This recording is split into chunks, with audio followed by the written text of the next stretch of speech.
জল ভরা মেঘ ওই দু চোখে দেখতে আমি পেয়েছি, একলা মনে নির্জনেতে তোমার ছবি এঁকেছি।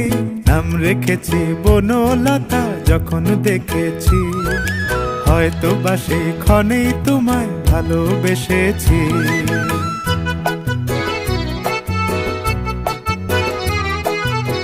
বনলতা কথা হয়ো না গো কুণ্ঠিতা, বনলতা কথা হয়ো না গো কুণ্ঠিতা। একটি কথাই শুনবো বলে তাই তো কাছে এসেছি, বলবে কি গো আমিও তো তোমায় ভালোবেসেছি। একটি কথাই শুনবো বলে তাই তো কাছে এসেছি,